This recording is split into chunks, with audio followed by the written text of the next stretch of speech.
Hello guys, welcome back to CMA with Keval Darji YouTube channel. और मैं हूं आपका केवल दर्जी। और आज हम देखने वाले हैं आपका चैप्टर नंबर 6.10 जो आपका है bouncing back from the failures. फिर से bouncing back from the failures. और ये बहुत अमेजिंग टॉपिक है आपकी मॉड्यूल में। ओके, और बहुत अच्छी चीज यहाँ पे आपको सीखने को मिलेगी। और ये चीज सारी जो सीखने को मिलेगी वो आप अपनी लाइफ में भी इंप्लीमेंट कर सकते हो, आपकी कंपनी में भी इंप्लीमेंट कर सकते हो। ठीक है, सो इसका कोई एक रूल नहीं होता है। बाउंसिंग बैक आप कहीं पर भी कर सकते हो। फेलियर से आप कहीं पर, लाइक आप फेलियर एग्जाम में होते हो तो बाउंसिंग बैक करना पड़ता है। ओके, फिर आप फेल होते हो कहीं, मतलब किसी आप स्टार्टअप में फेल होते हो तो वहां से बाउंसिंग बैक, कंपनी में फेल होते हो वहां से बाउंसिंग बैक करना है। ओके, सो बहुत सारी ऐसी जगह है कि जहां पे आपको बाउंसिंग बैक करने की जरूरत पड़ने वाली है। ठीक है, तो आज हम देखने वाले हैं आपका चैप्टर नंबर 6.10 जो bouncing back from the failures है। ओके, सो चलिए स्टार्ट करते हैं bouncing back from the failures. और आई होप कि मुझे इस चैप्टर का कोई भी इंट्रो आपको देने की जरूरत नहीं है, क्योंकि ये आपको सारे सबको पता चल जाएगा ये चैप्टर का नाम से कि बाउंसिंग बैक करना है फ्रॉम द फेलियर्स। ठीक है, चलो।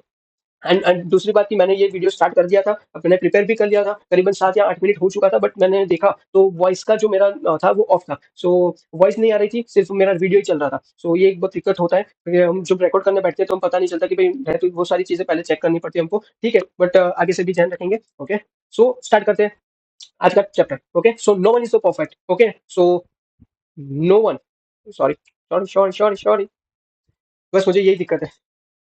ये वन नोट में ही है ना, बहुत ये दिक्कत आती है। अभी से ऐसा होगा ना तो मैं कोई और सॉफ्टवेयर को यूज कर लूंगा। एंड आप लोगों को भी कुछ पता हो तो मुझे भी आप कमेंट सेक्शन में बता सकते हो कि भाई कौन सा सॉफ्टवेयर अच्छा रहता है। और ये एडिटिंग एडिटिंग नहीं बोलते, यानी ये जो लिखना वगैरह हाईलाइटिंग करना पॉइंट में, तो उसके लिए। क्योंकि वन नोट में यूज करता हूँ, बट वन नोट में पता नहीं बहुत यहाँ पे देखो लैग बहुत होता है। ओके, तो इसीलिए मुझे ये कभी कभी अच्छा नहीं लगता। और आपने देखा होगा कि लास्ट बहुत सारी वीडियो में ऐसी प्रॉब्लम बहुत आई है। ओके, बट ठीक है, अभी इसको पहले फिक्स करते हैं और फिर स्टार्ट करते हैं। जस्ट 1 मिनट ये हो जाए। ओके, तब तक के लिए आप बताओ क्या चल रहा है, हालचाल सब बढ़िया होगा। आई होप सो कि यार आपकी जो दिसंबर 25 के लिए जो भी लोग एग्जामिनेशन दे रहे हैं, तो आई होप सो कि आपको ये सारे कंटेंट आपको अच्छे लग रहे होंगे। ओके, और बहुत सारे लोगों को ये वीडियोस लेक्चर प्रोवाइड कराओ, क्योंकि फ्री ऑफ कॉस्ट आपको मिल रही है यार सारी चीजें। ओके, कोई भी चार्ज नहीं है। और आपका पेपर नंबर 26 जो नया अभी आया है, लाइक दिसंबर 23 से स्टार्ट हुआ है, तो आपको मिल रहा है सारी चीजें फ्री ऑफ कॉस्ट मिल रही है। ओके, सो उसका बेनिफिट उठाओ और बेनिफिट दो। ओके, ना आपको देना है पैसे, ना आपके फ्रेंड को देना है।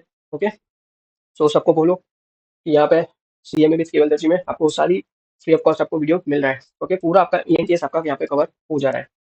Okay, just 1 minute, just 1 minute, just 1 minute guys. यहाँ पे हो तो गया है, बट देख लेते हैं हुआ कितना है। चलो, so no one is perfect. Okay, so clear, no one is perfect. I know, no one is perfect, कोई भी सही नहीं होता।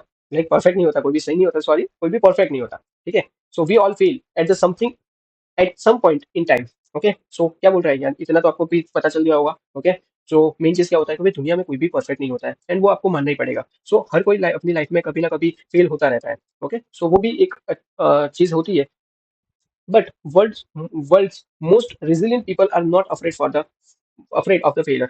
Okay, they are not afraid setbacks and defeats. Okay, so वो जो लोग लाइफ में सक्सेसफुल होते हैं ना, तो वो फेलियर से डरते नहीं है। वो हार या तो फिर प्रॉब्लम को अपने एनिमी नहीं समझते। ओके, वो लोग उनको वहां से निकलने के लिए वो लोग क्या करते हैं, प्रयास करते रहते हैं कि मुझे फेलर ही नहीं रहना है, मुझे फेलर से जो सक्सेस पाना है, तो उसके लिए वो लोग हार्डवर्क, ओके, वो सारी चीज करते रहते हैं। वो लोग डर नहीं जाते कि हाँ मेरा मुझे फेल हो गया, ये फेल हो गया वगैरह वगैरह। ओके, सो आपको उसके लिए मेहनत और तेजी से करनी पड़ेगी, आपको स्ट्रेटजी चेंज करना पड़ेगा, बट आपका जो लक्ष्य है उसको चेंज कभी मत करना। They do not shy away from the pain. Okay, फिर they embrace it and they use it to fuel them and to enhance the frame of the mind and to abandon their pursuit and the abandon their spirit। यानी क्या बोल रहा है, यानी बोल रहा है कि भाई सक्सेसफुल लोग पेन या तो फिर दुख से वो लोग भागते नहीं है, बल्कि उसको ही अपना फ्यूल बनाते हैं। और मतलब वो ही सोचते हैं कि भाई ये प्रॉब्लम मुझे और स्ट्रांग बनाएगी। सो वो लोग क्या करते हैं, वही सोचते हैं कि भाई ये सारी चीजें मुझे और बेटर बनाएगी, तो उसके लिए मुझे और हार्डवर्क करने की जरूरत पड़ेगी। सो failure is the learning experience. Failure क्या होता है, एक लर्निंग एक्सपीरियंस है, वो एक लेसन है, आपको सिखा के जाता है कि आपने क्या गलती की थी,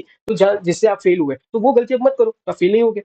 but some companies do not live long enough to benefit from the lesson. Okay, बहुत सारी ऐसी कंपनी आती है वो सीखती भी नहीं है लेसन से। ओके,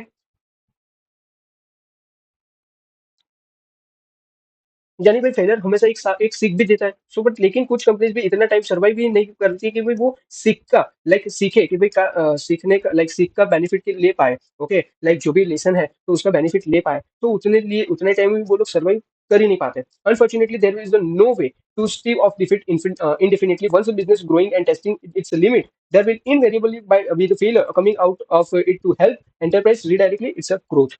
यानी बोल रहा है कि भाई ये सच है कि भाई डिफीट को हमेशा अवॉइड नहीं किया जा सकता, बट जब बिजनेस ग्रो करता है तो उसमें आप फेलर भी आएगा, लेकिन वही फेलर बिजनेस को नई डायरेक्शन भी दिखाने वाले दिखाता है। Okay, so when the company experience failure, however bouncing back should be its primary concern. यानी भाई जब एक कंपनी फेल होती है तो भाई सबसे बड़ा फोकस होना चाहिए कि भाई वो वापस कैसे खड़ी हो। ओके, सो प्राइमरी कंसर्न उसका वही होना चाहिए कि वो बाउंसिंग बैक कैसे करे। So unfortunately there is the not any road map to help the company bounce back from the some types of failure. Okay, कोई एक ऐसा रोड मैप है ही नहीं। कंपनी को क्या करना पड़ता है, अपनी अपनी स्ट्रेटजी को यूटिलाइज करना पड़ेगा। ओके, बनानी पड़ेगी वो बाउंसिंग बैक करने के लिए, वो फेलियर से ओवरकम करने के लिए खुद के ऐसा कोई रोड मैप लाइक कहीं पर भी बनाया हुआ अभी तक नहीं है। Instead they are left trying to figure out most effective way to reorient themselves while still learning from the lessons and the project imparted to them. ये बहुत अच्छी बात बोली गई है, आई नो, मुझे ये बहुत अच्छा लाइक डीप बात बोली गई है। यानी क्या बोल रहा है कि भाई अक्सर लाइफ में ये प्रोजेक्ट में या प्रोजेक्ट्स में ऐसा होता है कि भाई हम जिस रिजल्ट की उम्मीद करते हैं ना वो हमको नहीं मिलता है, लेकिन इसका मतलब ये नहीं होता है ना कि भाई अब हम फेल हो गए, बल्कि इसका मतलब है कि भाई हमें अपने आप को दोबारा रीओरिएंट करना है। हम यानी अपनी सोच, अपना अप्रोच को नए डायरेक्शन में देना है। ओके, जो हर प्रोजेक्ट हमें कुछ ना कुछ सिखाता है, चाहे वो सक्सेसफुल हो या फिर ना हो, जरूरी ये है कि भाई हम उस प्रोजेक्ट का लेसन को अपनी ग्रोथ के लिए यूज करें। ओके, सो ये एक बहुत अच्छी चीज मुझे लगता है कि ये बोली बोली गई है। ओके, और मेन चीज क्या होता है कि यही रीओरिएंटेशन, अपनी गलतियों से सीखना, लेसन को समझना। ओके, और नए डायरेक्शन में कॉन्फिडेंटली आगे बढ़ना का मतलब यहाँ पे समझाया गया है। ओके, सो सिंपल बात मैं यहाँ पे बताऊँ तो, सिंपल चीज मैं यहाँ पे बताऊँ तो क्या बोल रहा है कि भाई हार के बाद भी अगर हम लेसन को यूज करके अपने आप को रीओरिएंट कर लेते हैं तो वो असली आपके लिए क्या होता है, सक्सेस होता है, और वहां से आपकी शुरुआत होती है सक्सेस पाने की। ओके, सो ये एक बहुत अच्छी चीज बताई है, तो इसको आप बहुत लाइक डीपली आप थॉट्स कर सकते हो इस पे। फिर बात कर रहा है कि entrepreneurship is the continuing sequence of the ups and down. Obviously है कि वो एंटरप्रेन्योरशिप में आपको कंटिन्यूअस वो सीक्वेंस में रहता है, कभी अप रहेगा कभी डाउन रहेगा। ओके, तो वो तो चलता रहता है। Journey is the stable for the both newbie who is the banking on the minute profit loss or an expert selling big figure and packages। यानी क्या बोल रहा है, यानी बोल रहा है कि भाई चाहे एक नया एंटरप्रेन्योरशिप हो जो भी छोटे प्रॉफिट लॉस देख रहा हो, या तो फिर एक एक्सपर्ट जो करोड़ का डील कर रहा हो। ओके, तो दोनों के लिए अप्स एंड डाउन्स तो फेस करना पड़ता है। ओके, नहीं ऐसा नहीं होता है कि कोई वो सिर्फ ग्रो ही करता जाएगा और जो लॉस में है तो वो लॉस, लाइक जो प्रॉफिट कर रहा है तो वो प्रॉफिट से लॉस में नहीं आएगा, और लॉस लॉस कर रहा है लॉस से प्रॉफिट में नहीं आएगा, ऐसा जरूरी नहीं है। अप्स एंड डाउन दोनों की सिचुएशन में आने वाले, दोनों की जर्नी में आने वाले। Okay, so startup can hit a rough cover. Okay, and brand royalty can be stake with the loss of the customers base. यानी क्या बोल रहा है भाई, स्टार्टअप्स को कभी कभी भी आपको बड़ा झटका लग सकता है। ओके, स्टार्टअप्स को कभी भी बड़ा झटका लग सकता है, अगर कस्टमर्स चले गए तो ब्रांड जो है वो खतरे में भी आ जा सकता है। तो there may be severe reasons. Okay, like for the failing of business, and it's a heartbreaking for the entrepreneur as a complete heart and soul are given into the endeavor with the hope to get the big success with the big thing. The agony of the startup failure cuts very deep। यानी क्या बोल रहा है, यानी बोल रहा है कि भाई बिजनेस फेल होने का कई रीजंस होते हैं, और एंटरप्रेन्योर्स के लिए सबसे टफ चीज होती है कि भाई क्योंकि उसने ये सारी जो लाइक मेन चीज है कि फेलर होना वो उनके लिए बहुत टफ चीज होती है। क्यों? क्योंकि उन्होंने अपना पूरा लाइक जो भी बोलते हैं पूरा प्रयास प्रयास कर लिया है। ओके, पूरा वो बोलते हैं ना, दिल और जान लगा दिया था। ओके, सो और उसका भी बड़ा सक्सेस उनको चाहिए होता है कि भाई मैंने इतना टाइम दिया, इतना चीजें मैंने बिजनेस में दी तो मुझे सक्सेस मिले, बट कभी कभार नहीं मिलता है। ओके, सो उसके लिए उनको हार मान के बैठे नहीं रहना है, उनको अपनी स्ट्रेटजी देखनी है, स्ट्रेटजी में चेंजेस करने चाहिए, कोई एक्सपर्टीज आपको लेनी चाहिए, और उसके बाद फिर से रीओरिएंट करना चाहिए, जो आगे हमने देखा रीओरिएंट करो। ओके, सो वो चीज करना चाहिए, तब आपको सक्सेस जरूर मिलती ही है। Strategies for the bouncing back. Okay, अभी यहाँ पे स्ट्रेटजी बताई हुई है कि कैसे आप बाउंसिंग बैक कर सकते हो, उसकी थोड़ी बहुत स्ट्रेटजी यहाँ पे बताई हुई है। चलो तो फिर करते हैं start. Failure is an option but not the and.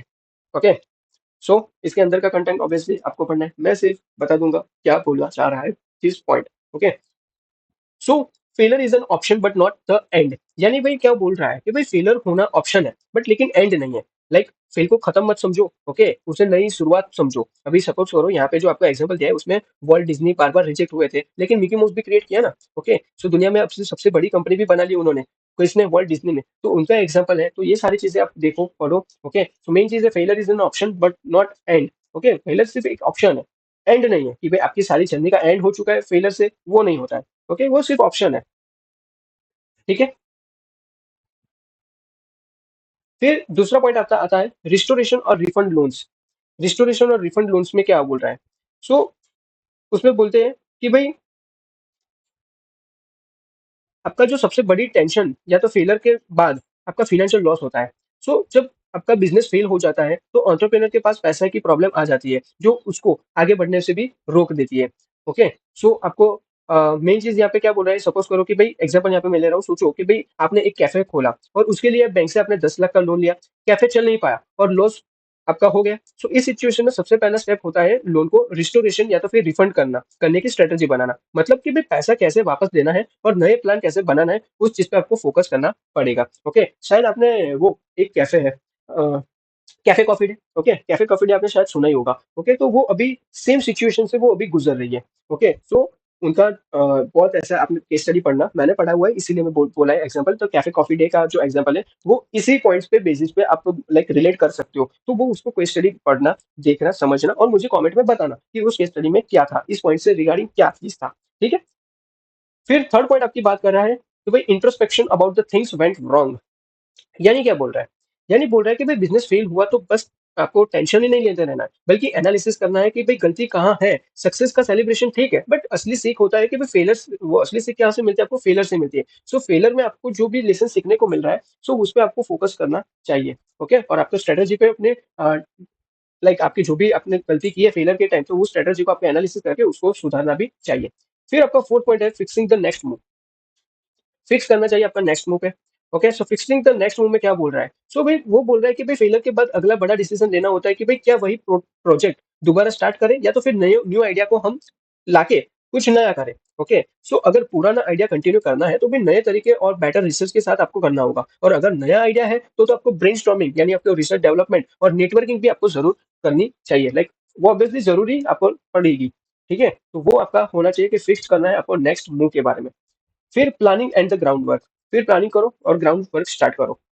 Like यहाँ पे क्या बोल रहा है, सो भाई सपोज करो कि भाई नई आइडिया के लिए एंटरप्रेन्योर हमेशा एक्साइटेड ही होता है ऑब्वियसली, एंड लेकिन एक्साइटमेंट के साथ आपको प्लानिंग और ग्राउंड वर्क भी इक्वली इंपॉर्टेंट रहने वाले हैं। मतलब कि भाई मार्केट ऑब्जर्व करना पड़ेगा, पुरानी गलतियों से सीखना पड़ेगा और फिर ग्राउंड वर्क आपका स्ट्रॉन्ग बना, ऐसे ही आपका ग्राउंड वर्क आपको स्ट्रॉन्ग बनाना पड़ेगा। ठीक है, और लास्ट स्टेप है आपका प्लानिंग फॉर द फेलर। ठीक है, प्लानिंग फॉर द फेलर के लिए भी आपको कुछ स्ट्रेटेजी बनानी पड़ेगी। यानी कि भाई स्मार्ट एंटरप्रेन्योर हमेशा फेलर को भी प्लान में एक इंक्लूड करता है। लाइक मतलब ये मानकर चलना है कि अगर चीज फेल हो गई तो बैकअप क्या होगा, ये फेलर के लिए प्लानिंग होती है। ओके, सो आपको ये पॉइंट्स, आपको ये सारी चीजें आपको एक स्ट्रेटेजी बना के देता है कि भाई फेलर में से आपको बाउंस बैक आप कैसे कर पाते हो। ओके, या तो फिर आप जब पहले से स्टार्टअप करते हो तो आप क्या चीज में आपको चीज देखना है, लाइक फेल भी हो जाते हो तो आपको क्या करना है, तो उसके लिए भी आप पहले से प्लानिंग कर पाओ। तो ये सारी चीज आपको इस चैप्टर से आपको सीखने को मिलता है। ठीक है, सो ये चैप्टर का एंड यहाँ पे होता है और यहाँ पे एक्सरसाइज आ गई है। सो आई होप सो कि आपको सारी चीजें कवर हो चुकी है। इफ कुछ भी चीज आपको लगता है कि भाई मुझे समझ नहीं आया, तो कमेंट सेक्शन ओपन है, आप डायरेक्टली वहां पे पूछ सकते हो इजीली। ठीक है, सो इस लेक्चर को एंड करते हैं और मिलते हैं नए लेक्चर में। तब तक के लिए ta-ta bye bye and thank you so much guys.